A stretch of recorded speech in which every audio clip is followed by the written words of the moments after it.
This is my Road to Rank 1 series, where I take a new account and take it all the way to rank 1 in the world. And today, I'll be showing you 3 different games that I played, and one of them, I'm going to be using some weird off-meta strategies. So, in game 1, we're still early in the season, and our current elo is at 1509, and I'm currently ranked 480 in the world.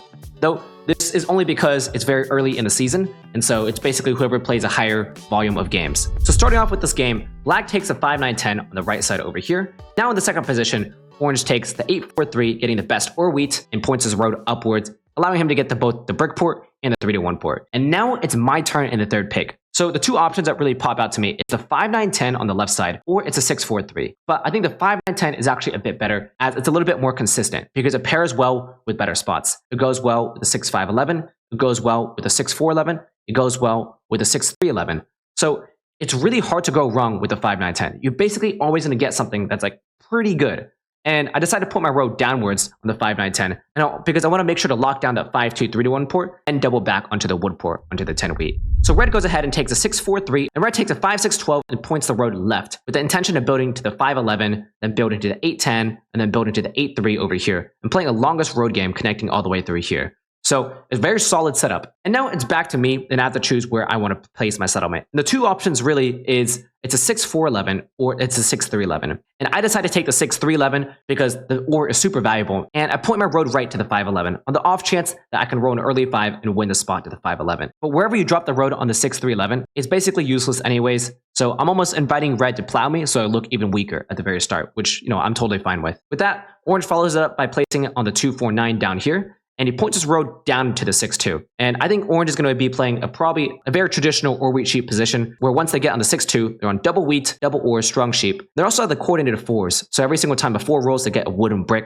so synergizes pretty well together. And finally, black in the first position, they go ahead and take the 6-4-11 and point the road right to the 11-12. So everyone's got a very solid setup, and it looks like it's going to be a pretty good game. And my early game is pretty slow, and eventually we get to this point where orange is sitting at 4 points, red is sitting at 3 points with the city, and I'm still at 2 points. But that's okay, because this is a really good setup to come back with. So I drop a settlement on the 2-5, and then I'm excited to drop my settlement onto the wood port, since now the 5s becomes a money roll for me. And the thing is with this setup is, if I get too strong, well, my opponents will solo block me on the 5 wood or the 10 wheat. And if that happens, well, my setup gets absolutely shut down. So I really want to be careful about not getting too far ahead, because a solo block is really, really devastating for my position. And following that up, red drops a settlement themselves on the 5-11. Black is able to drop a city on the 5-9-10, catching them back up in the game. And then on my turn, I'm able to drop a settlement onto the 10 wheat itself. So now I've got the 3-1 port and the wood port activated, and this makes it sort of a very, very flexible setup.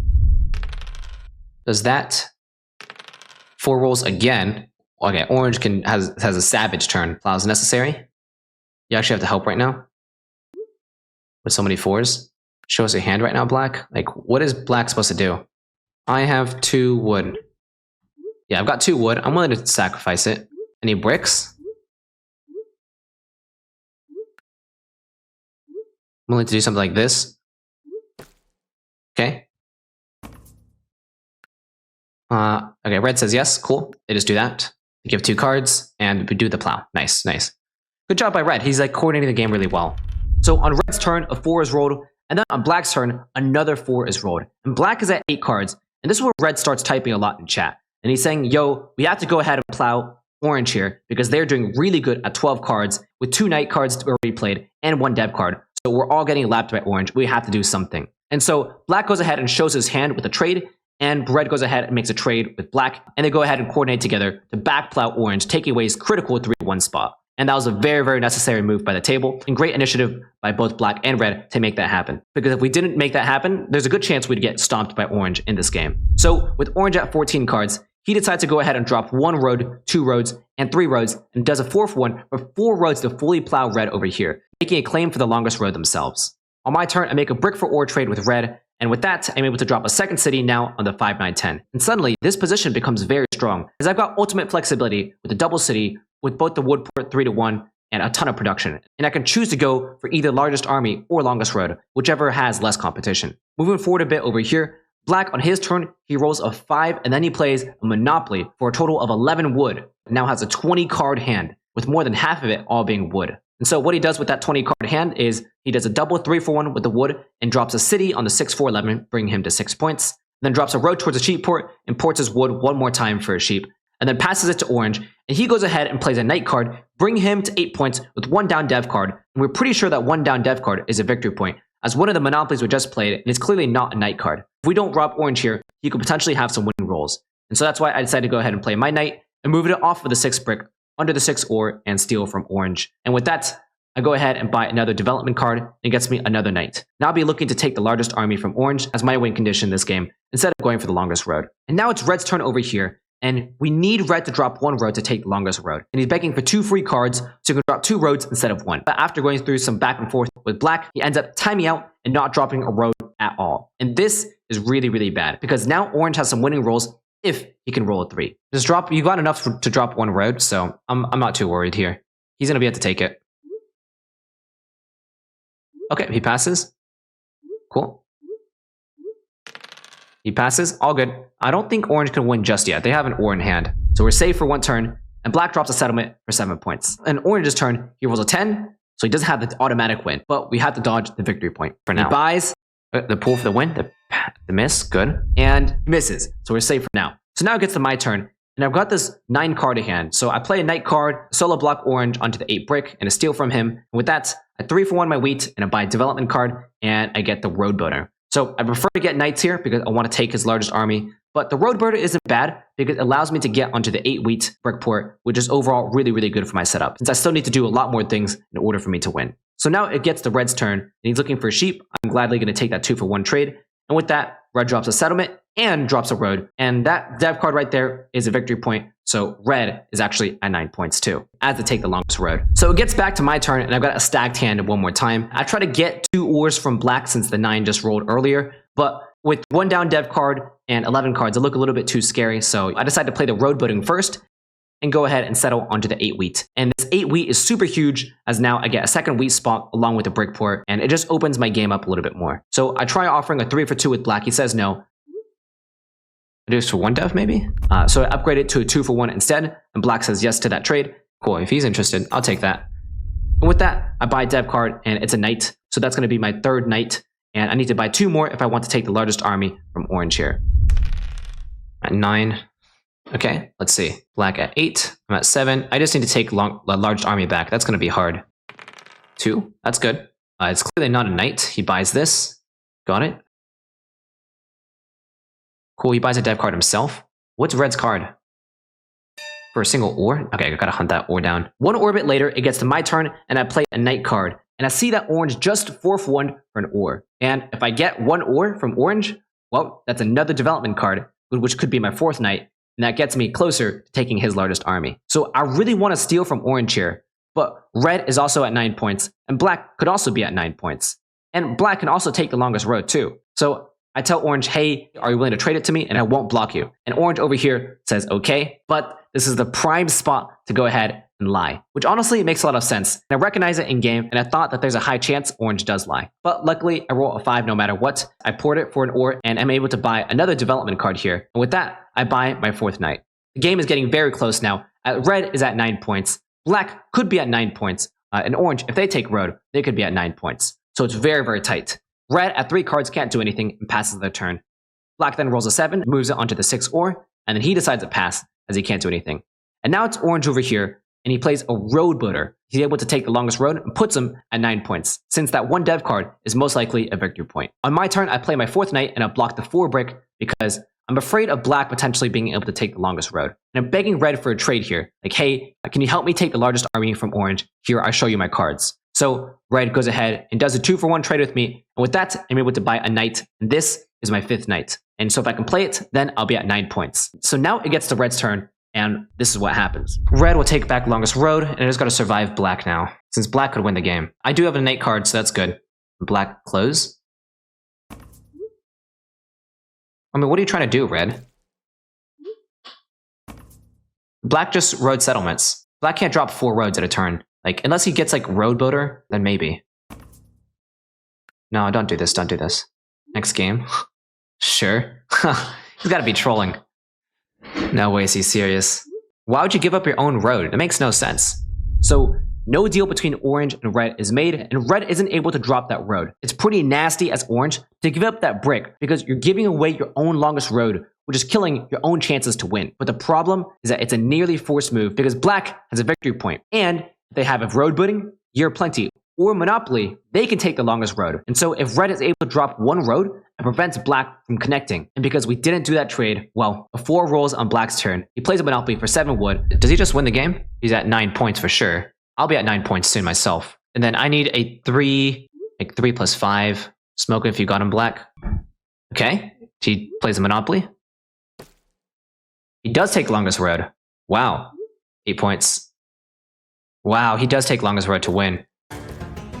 Oh my gosh, we actually needed that. And with that, he's able to spend his entire hand to be just enough to take the longest road to close the game right before us. With that, I lose my first game, and unfortunately, I lose a little bit of elo, and it brings me down to 1506. We're currently in gold 1. So this is a few days later with a lot more people climbing, so now I'm currently around rank 1500. My elo is still the same. So in game 2, black starts off by taking the 5, 9, 10 over here, the double wheat with the wheat port, which is a very strong pick. And now blue in the second position, blue is AFK and the bot picks the 5, 9, 10, which is pretty good, but then makes a huge blunder on the road and points the road inwards. So now it's me as a third position, and I see a few good spots. There's an 8, 3, 10, there's a 6, 4, 11, there's a 5, 6, 11, and a 6, 4, 3. So after thinking about it for a while, I think the best spot is actually the 6, 4, 3 at the very bottom. And the reason why is the 6, 4, 3 at the bottom, it goes well with everything. If you get the 8, 3, 10, you're very happy since you get the brick port, you get strong ore. If you get the 6, 4, 11, you have the double sixes, that's also very strong. If you get the 6, 5, 11, it's basically the same thing, but even stronger. So it's impossible to go wrong with the 6, 4, 3. And whenever you're playing in third position, you're aiming for consistency. I think a lot of players here would take the 6, 5, 11, seeing the strong ore and strong wheat, but I think that's actually a slight inaccuracy because the 5 wheat gets blocked a lot, and the 6 ore gets blocked a lot, and there's no port. So I think it looks really nice and shiny, but it's actually secretly a trap. The 6, 4, 3 is a much better pick here. So now in fourth position, red goes ahead and takes the 6, 5, 11 and the 8, 4, 3. Makes sense, it's all 5 resources. He gets a starting road, and he has a sheep port and 3 to 1 port, and he also can build to the 9, 12. So red's got a very strong, solid position. With that, I take the 6, 4, 11 and I put my road right, and this is overall a really strong position with the double sixes over here, double sheep, and double wheat. So overall, pretty strong of a setup. Now blue is still the AI, and he goes ahead and places on the 9, 4, 11, locking up the center of the board.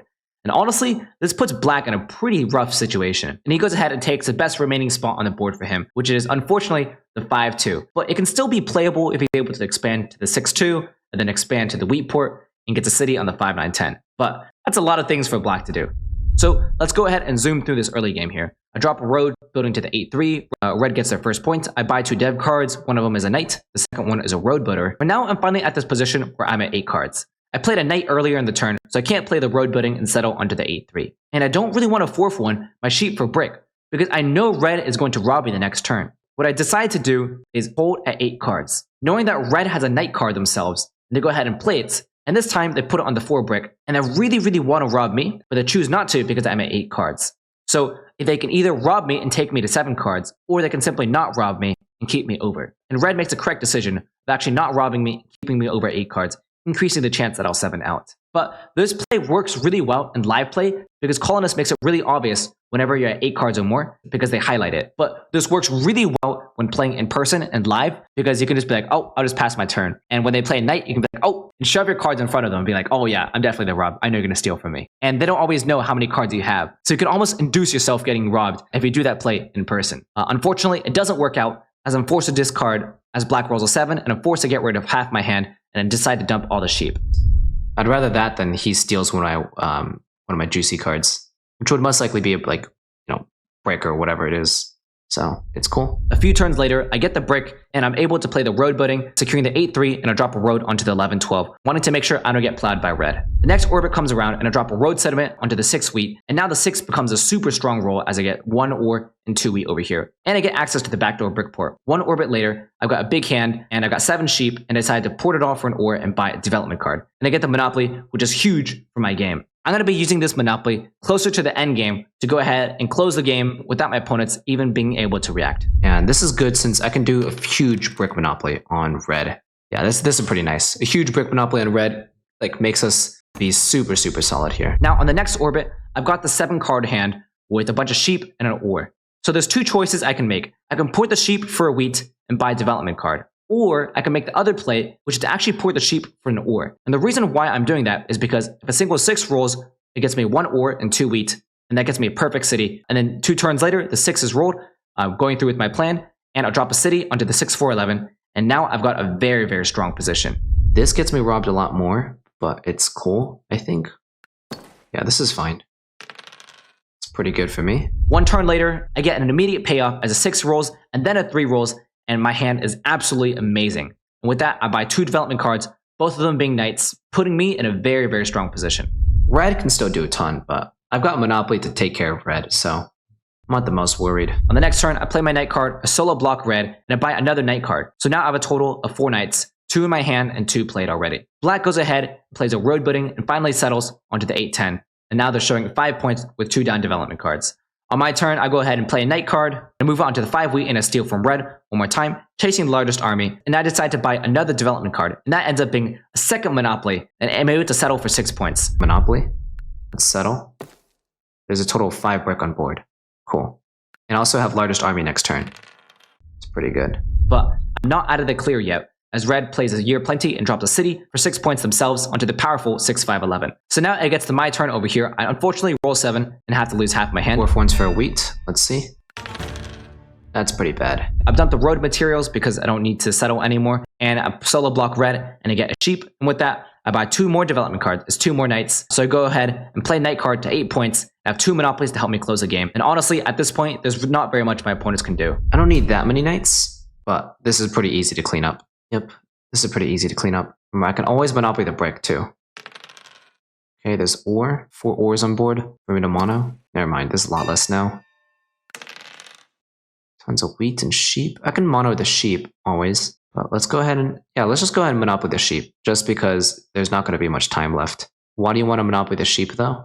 Yes, why not?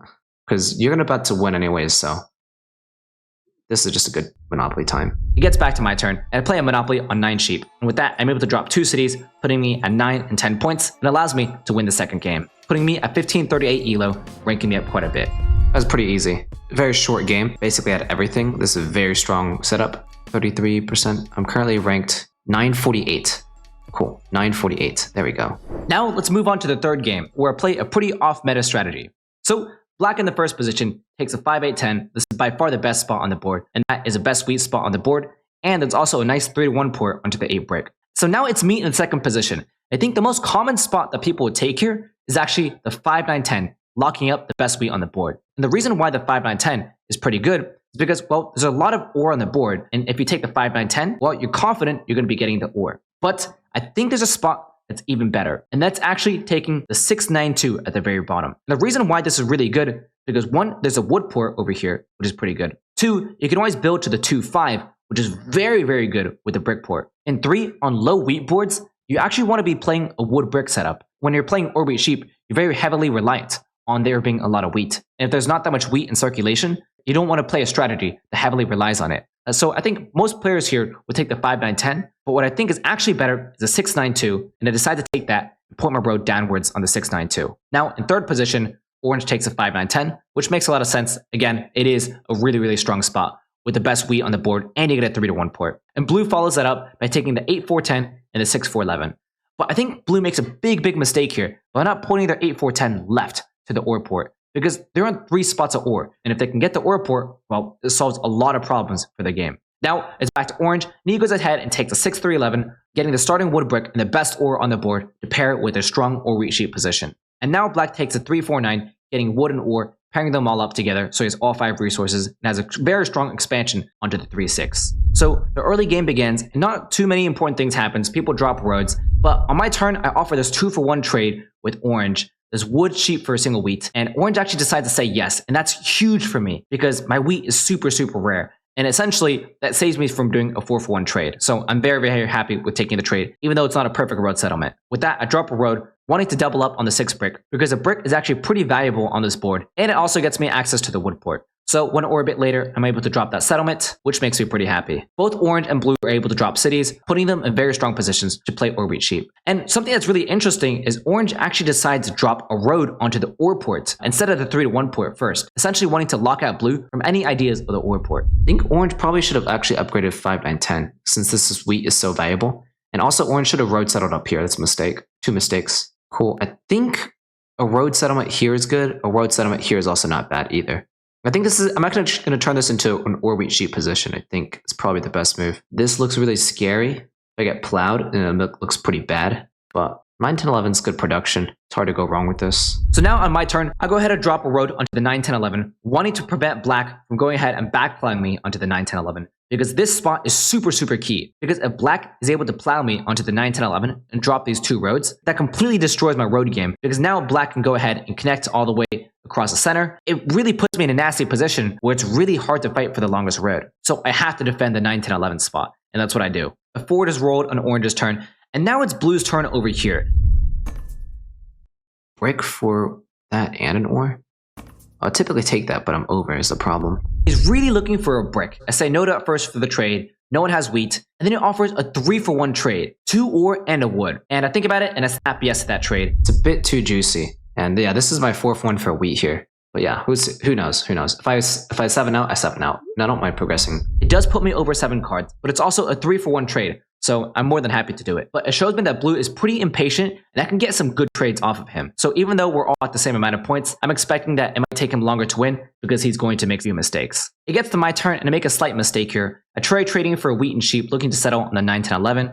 Orange does offer me this brick for sheep trade, which actually gets me a settlement, but I decide to say no to that trade. And I wish I took that. And then I do a 4-for-1 ore for wheat here, which I think is a good move. And I drop a road looking to build to the 2-5. But I forget I have the wood port, and I could have simply ported my wood 2-for-1 for a sheep and settled onto the 9, 10, 11. But it's really only a small inaccuracy. Orange's turn, they go ahead and do a 4-for-1, settling onto the ore port, crushing blue's dreams of getting onto that ore port. On blue's turn, at 14 cards, they reveal the road building and drop a road onto the 8-3 and drop a road onto the 3-1 port. But blue settles onto the 8-3 first, over the 3-1 port, which I think is a huge, huge mistake because blue needs a 3-1 port because they have so much extra ore.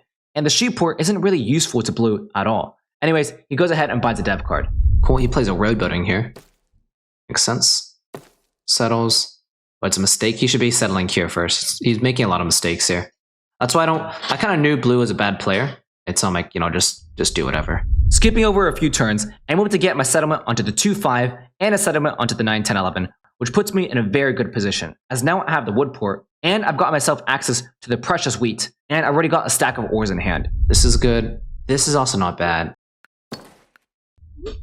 1 turn later, I'm able to drop a city onto the 6-9-2, and this puts me in a pretty decently strong position. But the problem is that both blue and orange are also in very strong positions themselves. Well, I'm not too worried about blue here. I think in this spot, this is where I stop upgrading and building up and start buying more devs. And they can start buying whatever they want. Also, we'll be starting to hunt for a few dev cards myself. Yeah, I'm at 6 points, but orange is also doing a lot too. They buy their first dev card of the game. I begin to start buying dev cards myself and to get myself my first knight. And my opponents are recognizing the strength of my position and they solo block me under the 6 brick. Black is already way ahead of me at 3 knights while I've played 0. And now I warn the chat, hey, black's at 7 points at 8 cards and longest road still hasn't been taken. And black is on double brick, double wood. So if they're able to take longest road, suddenly that puts them at 9 points, and none of us are close to winning the game. So black should be our #1 threat. Okay, up to you, table. Up to the table. So now on my turn, I play an aggressive knight. I move right onto the 8 brick, wanting to prevent black from dropping any roads and getting ideas to steal the longest road to be able to win. Because if that 1 dev card is a victory point and black drops 3 roads, we lose the game. So that spot has to be blocked. With that, I continue to buy development cards, wanting to hunt down black's largest army, because if I can get the largest army and the longest road, well, guess what? That's 10 points. And there's also a lot of other things inside the deck too. If I get a victory point, I can simply city and connect the road to win, or if I get a monopoly, that also gives me a lot of options to close the game. Turns out that black has a year plenty of 2 ores and drops a city, and this time at 8 points, and still only 3 roads away from winning the game. So I'm forced to play my knight card, move it onto the 8 brick, steal from black, and as a table, please can you trade me a brick, because I really want to make sure that black can't backdoor us to win the game. Well, as much as I want a city in this spot, I've got to go and connect road here. Orange says yes to the 1-for-1, and this gives orange a city, but it gives me the connect, which is huge for my game. I'm able to drop 2 roads to 8 points, as this will allow me to drop 2 roads. But first, I buy development card, and that turns out to be a monopoly, which is huge for my game, as it allows me to surprise my opponents and quickly win in these clutch endgames positions. With that, I go ahead and take the longest road, putting myself now at 8 points. So much ore. Orange is probably at 9 points. In reality, I'm not too worried since I got a monopoly now.